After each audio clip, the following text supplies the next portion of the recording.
नमस्कार दोस्तों, आज मैं आपके लिए एक हॉरर स्टोरी लेकर आया हूं। मैं आशा करता हूं कि ये कहानी आपको पसंद आएगी। दिन ढल चुका होता है और रात का अंधकार होना शुरू हो गया है।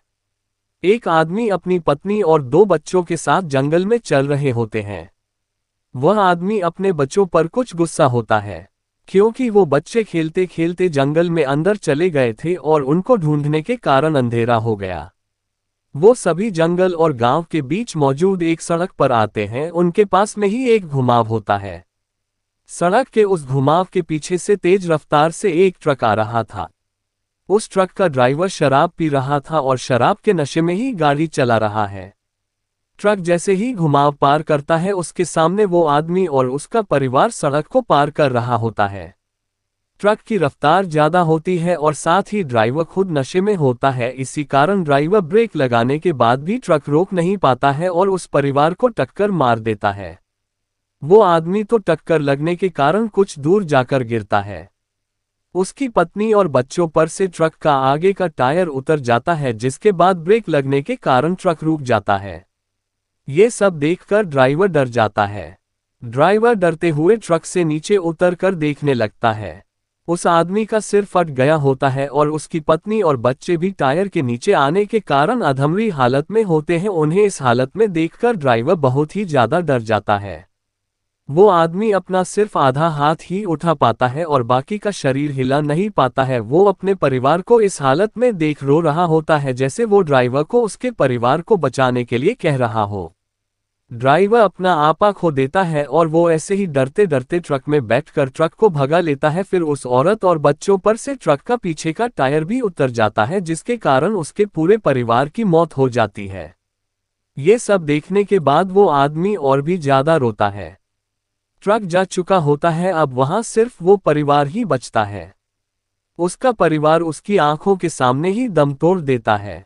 अब उसकी आंखें गुस्से से बेहद लाल हो जाती हैं और वो गुस्से में इतनी जोर से चिल्लाता है कि पूरे जंगल में उसकी आवाज जाती है और फिर वो भी मर जाता है। जंगल एकदम से शांत हो जाता है। कुछ पल बाद वहां हवा चलने लग जाती है, जो कि एक आंधी में बदल जाती है। उस आदमी के अंदर से एक काली परछाई बनने लग जाती है, साथ ही आसमान में बादल गरजने लग जाते हैं। वो परछाई एक चमगादड़ जैसे क्रिएचर में बदल जाता है। अब सुबह हो जाती है। फिर कुछ दिनों में आसपास के गांवों के लोग जंगल से गायब होने लग जाते हैं। उन्हें पता लग जाता है कि जंगल में कोई काली शक्ति है, तो गांव वाले एक साधु को बुलाते हैं। वो साधु हनुमान जी का बहुत बड़ा भगत था, इसलिए उसके अंदर भी माया है। वो साधु वहां पर पैर रखते ही समझ जाता है कि यहाँ कोई बड़ी शक्ति है। फिर वो साधु उस क्रिएचर या आत्मा की सारी शक्ति खत्म कर देता, जिसके कारण वो अब होकर भी नहीं होता है। वो अब सिर्फ कहने के लिए ही भूत, आत्मा और क्रिएचर होता है, क्योंकि शक्ति तो उसकी खत्म हो चुकी थी। राहुल 18-20 साल का लड़का है। राहुल का परिवार गरीब होता है। राहुल का कॉलेज शुरू होने में 2 महीने का समय होता है, तो वो गांव के एक आदमी जो कि ट्रक चलाता है उसके साथ खलासी बनकर ट्रक पर चला जाता है। एक शाम को राहुल का ट्रक और उनके साथ काम करने वाले 3 ट्रक, जिनमें 3 ड्राइवर और 3 खलासी होते हैं, वो सभी अपने चक्कर लगाकर एक होटल पर आते हैं। वो सभी थके हुए होते हैं, तो वो शराब लाने के लिए चल जाते हैं। राहुल को छोड़कर बाकी सभी शराब पीते हैं, तो वो सभी शराब पीने के लिए बैठ जाते हैं। तभी उनके मालिक का फोन आता है और उन्हें कहता है कि अभी रात को उन चारों ट्रकों को फरीदाबाद जाना है और वहां से सामान लेकर सुबह तक वापस आना है। वैसे तो इस समय किसी का भी जाने का मन नहीं होता है, लेकिन मालिक ने कहा है तो उन्हें जाना ही पड़ेगा। अब वो कहते हैं कि पहले ये शराब पी लेते हैं, फिर चलेंगे और शराब वहां पहुंच कर पेंगे। उनके पास ही में एक बूढ़ा आदमी बैठा है। जब वो ये सुनता है कि उन्हें गुड़गांव से फरीदाबाद जाना है, तो वो उन्हें शराब पीने से मना करता है, लेकिन वो सभी उसकी बात नहीं मानते और शराब पी लेते हैं। जिसके कुछ समय बाद वो वहां से निकल जाते हैं। चारों ट्रक गुड़गांव से निकलकर फरीदाबाद की तरफ जो जंगल इलाका आता उसमें घुस जाते हैं।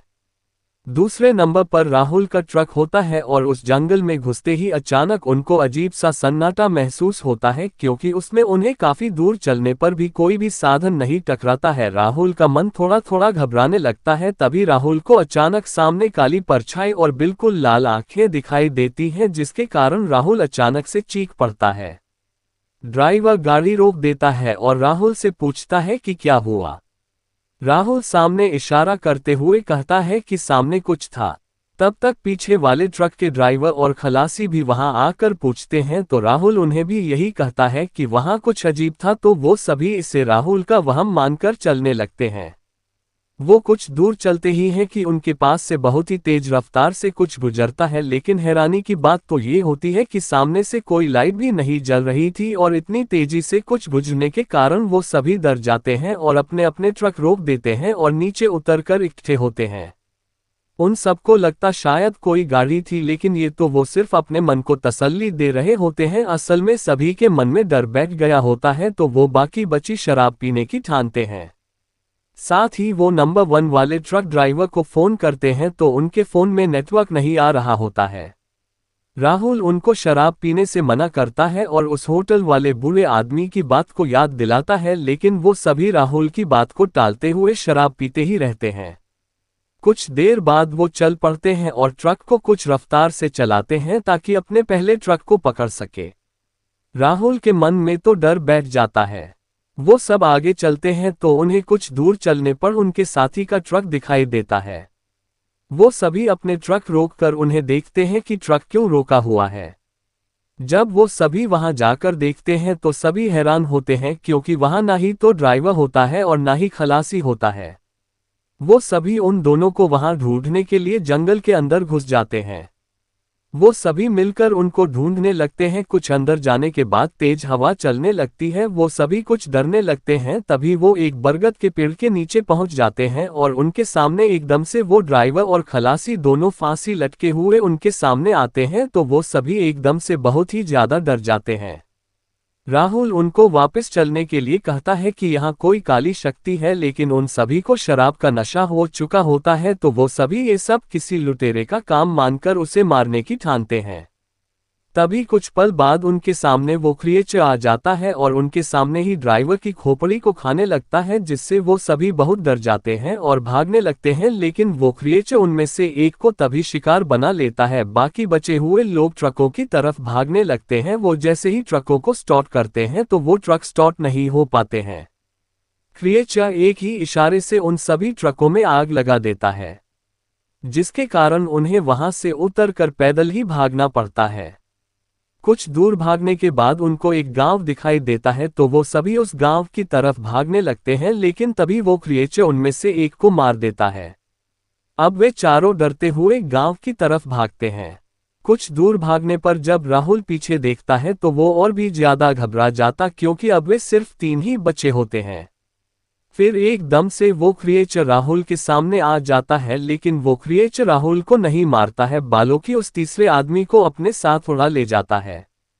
अब सिर्फ राहुल और उसके गांव वाला आदमी ही जिंदा बचे होते हैं। उनको अब सामने हनुमान जी का मंदिर दिखाई देता है, जिससे वो बहुत खुश होते हैं। दोनों बड़ी जोर से भागते हैं तो राहुल मंदिर के अंदर चला जाता है, लेकिन उसके गांव वाला मंदिर के अंदर नहीं घुस पाता है। कोई शक्ति उसको मंदिर के अंदर नहीं जाने देती है। ये देखकर दोनों हैरान होते हैं। तभी पीछे से क्रिएचर आता है और राहुल के गांव वाले को मार देता है। राहुल वहीं पर बेहोश हो जाता है। राहुल की जब सुबह आंखें खुलती हैं तो उसके चारों तरफ बहुत से गांव वाले होते हैं जो उससे पूछते हैं कि बेटा क्या हुआ। राहुल उन्हें सारी बात बताता है, जिसके बाद एक गांव वाला राहुल को क्रिएचर की कहानी बताता है। तो राहुल उनसे पूछता है कि फिर उसमें वापस शक्तियां कैसे आई, जिसके बाद वो बताते हैं कि बहुत दिनों तक वो ऐसे ही भटकता रहा, जिसके बाद उसकी मुलाकात एक बहुत बड़े तांत्रिक से हुई जो मां काली का भगत था। तांत्रिक के पूछने पर क्रिएचर ने अपनी कहानी बताई, तो उस तांत्रिक ने कहा कि तुम्हारी शक्तियां हनुमान जी के भगत ने खत्म की है, तो मैं उनको वापस तो दिला सकता हूं, लेकिन उनकी कुछ लिमिट रहेंगी। तांत्रिक ने पूजा पाठ किया, जिसके बाद उसने क्रिएचर को कहा कि तुम्हारे परिवार को एक राह चलते हुए मुसाफिर ने किया है जो कि यहाँ का नहीं था, साथ ही वो शराब के नशे में था, तो तुम सिर्फ बाहर वालों को ही मार सकोगे और उनमें भी उनको जिन्होंने शराब पी रखी होंगी। जिन्होंने शराब नहीं पी होगी उसकी सुरक्षा बजरंगबली करेंगे, तुम उन्हें नुकसान नहीं पहुंचा सकते और ना ही पहुंचने की कोशिश करना।